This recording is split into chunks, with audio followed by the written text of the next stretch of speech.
रंग से जो राजा बना दें और हीरो से जो ज़ीरो, ऐसी माया है मेरे राहुदेव की। आज हम राहुदेव के बारे में बात करेंगे और उस एनर्जी को समझने का प्रयास करेंगे जिसे हम रेमेडीज़ के थ्रू चैनलाइज करके अपने जीवन को बेटर कर सकते हैं। स्वर भानु नाम का असुर माया से अपना रूप बदलकर जा बैठा देवताओं की पंक्ति में। मकसद था समुद्र मंथन से निकले अमृत को पीकर अमर हो जाऊं। इस मकसद में वह कामयाब भी हो गया था। कुछ बूंदें अमृत की गिर गई थी उसके मुख में।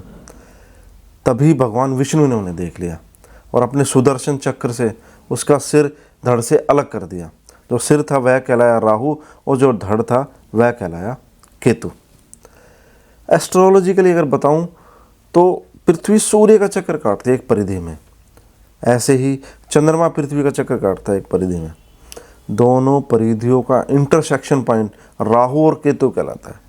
डाउनवर्ड वाला पॉइंट केतु कहलाता है और अपवर्ड पॉइंट राहु कहलाता है। दोनों छाया ग्रह हैं, लेकिन फिर भी वह सक्षम है सूर्य और चंद्रमा को कवर करने के लिए। सूर्य ग्रहण में सूर्य को और चंद्र ग्रहण में चंद्र को। कौन है जो सूर्य और चंद्रमा, जो कि सरकार के कारक हैं, उसको बिल्कुल कवर कर देता है, कुछ टाइम के लिए ही सही?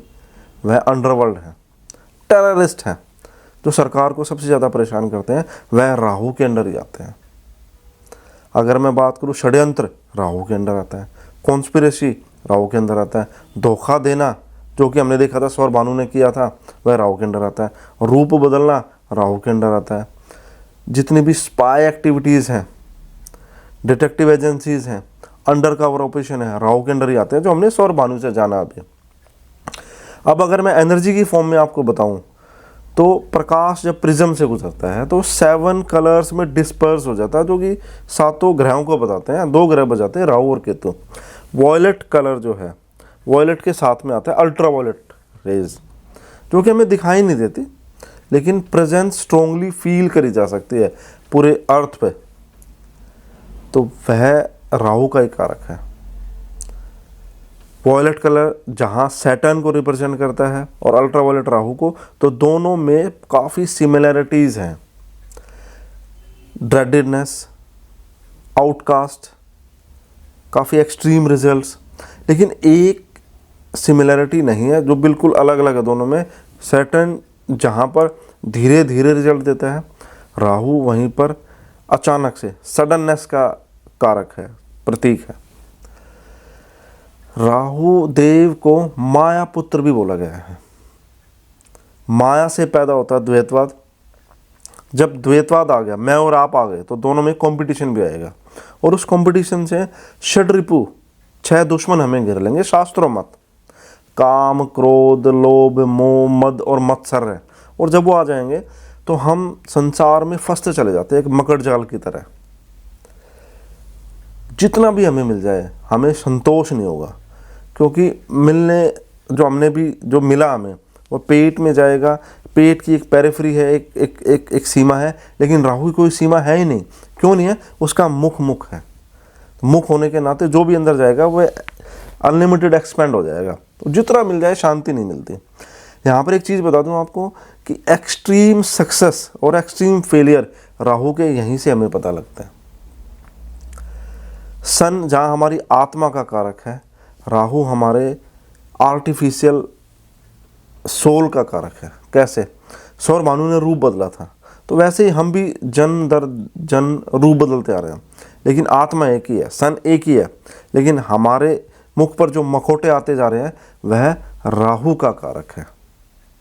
हमारी 5 सेंसेस हैं। जो हियरिंग वाली जो सेंस है वह राहु के अंडर ही आती है। जो लोग डेफ हैं, जो सुन नहीं पाते हैं, वह राहु के प्रकोप की वजह से ही है। और जो लोग एक्सट्रीमली अच्छे से सुन पाते हैं बड़ी उम्र होने के बाद भी, वह राहु के आशीर्वाद के कारण ही है। जो लोग आपको एक आँख, एक हाथ, एक टांग वाले दिखाई दे, वह राहु के अंडर ही आते हैं सारे के सारे। स्मोक, जितने प्रकार का भी स्मोक है वह राहु के अंडर ही आता है। हमारा देश और स्पेशली दिल्ली जूझ रही है प्रदूषण से। जितने भी एयर पोल्यूशंस हैं वह सारे के सारे राहु के ही अंडर आते हैं। क्लाउड जो राहु का प्रतीक है वह कुछ क्षणों के लिए सन यानी हमारी सोल को भी घेर लेती है। अगर मैं बताऊं यहाँ पर क्लाउड हमारे कन्फ्यूज़न को रिप्रेजेंट करता है। जैसे हमारे मस्तिष्क को बुरे विचार या जो क्लैरिटी ना होने वाली बात आ जाती है, वह राहु के अंडर ही आती है। अगर मैं बात करूँ रिलेशंस की, तो दादा और नानी राहु के अंडर ही आते हैं। आपको अगर बताऊं डिजीज़ के बारे में, तो अनकंट्रोलेबल जो ग्रोथ वाली डिजीज़ है, इनक्योरेबल जो डिजीज़ हैं, वह राहु के अंडर ही आते हैं। कैंसर राहु के अंडर आता है। एड्स जिसकी कोई अभी तक क्योर नहीं है, वह राहु के अंडर ही आता है। डायग्नोसिस में कंफ्यूजन क्रिएट करना है, राहु के अंडर आता है। तकलीफ है, परेशानी है, पता नहीं लग पाता दिक्कत क्या है, यह राहु के वजह से ही है। राहु एक कार्मिक प्लैनेट है। आपकी जन्म पत्री में जहाँ भी बैठेगा, वह इस बात का रिप्रेजेंटेशन है, इस जन्म में आप वह कर्म डिस्पर्स करने वाले हैं, वह आप देखने वाले हैं वह वाले कर्म, क्योंकि आपके प्रारब्ध को भी बताता है राहु। अगर मैं बात करूँ सिंबल की, तो ट्राइडेंट त्रिशूल राहु का ही सिंबल है। Magnet, specially horseshoe magnet, Rahu का रिप्रेजेंटेशन है। मैग्नेट प्रतीक है अट्रैक्शन का और रिपल्शन का। किस चीज़ का? फॉर्चून और मिसफॉर्चून का।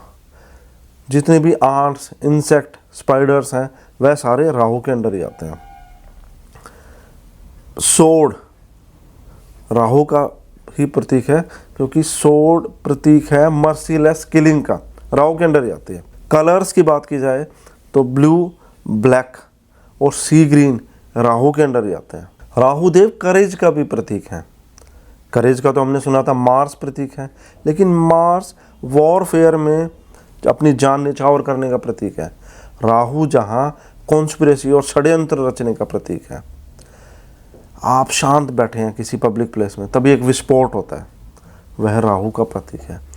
वह मारने की और मरने वाली जो हिम्मत है टेररिस्ट वाली, वह राहु के अंडर ही आती है। जो आज का युग है, इंटरनेट वाला युग, सारा राहु के अंडर ही है। कलयुग और राहु एक दूसरे के पर्याय हैं आज के जीवन को अगर देखा जाए तो। अब अगर मैं रेमेडीज़ की बात करूं, तो सबसे पहले आप मंत्र जाप कर सकते हैं।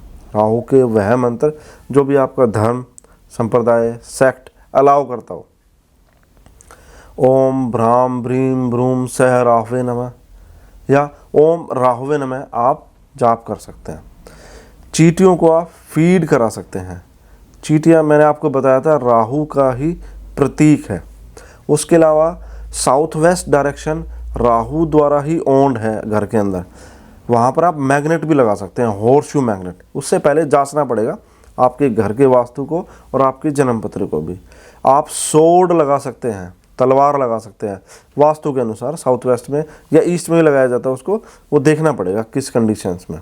राहु का सबसे बड़ा उपाय ध्यान है। आप ध्यान करते हैं तो राहु के द्वारा जो पैदा हुई इल्यूजन है, जो कन्फ्यूज़न है, उससे आप निजात पा पाएंगे। क्योंकि जब कन्फ्यूज़न होती है तो हमारे एक्शन भी कन्फ्यूज़न से भरे होते हैं और रिजल्ट्स भी हमारे मन मुताबिक नहीं आ पाते।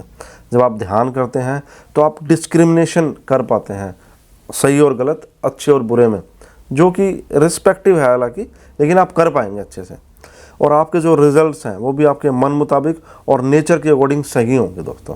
तो यह सबसे बड़ा उपाय है, आपको मेडिटेशन करना चाहिए। मेरा उद्देश्य है मैं एस्ट्रोलॉजी की प्योर फॉर्म, शास्त्रों मत जो है वह आपके सामने ला पाऊँ, और मैं उम्मीद करता हूँ मेरी ये मेहनत आपको पसंद आई होगी। और अगर पसंद आई है तो लाइक कीजिएगा, सब्सक्राइब कीजिएगा और शेयर कीजिएगा। अगली वीडियो में मैं केतु के बारे में बताऊँगा और एयर पोल्यूशन के बारे में बताऊँगा आपको। राहु से ही कनेक्टेड है वह भी। तो अगले वीडियो तक के लिए नमस्कार।